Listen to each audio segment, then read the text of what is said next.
Domuz gribine yakalanan Tolga Yıldırım'ı öksürük krizi tuttu ve inanılır gibi değil ama öksürürken iki kaburgası kırıldı. Talihsiz adam grip yüzünden ameliyatlık hale geldi.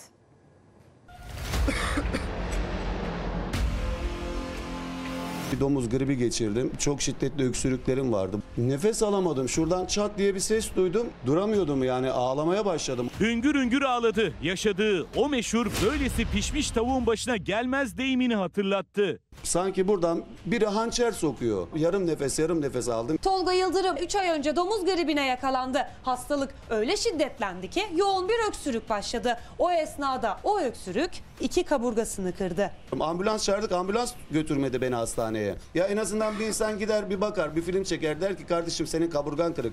Evimdeyim, nefes alamıyorum burada.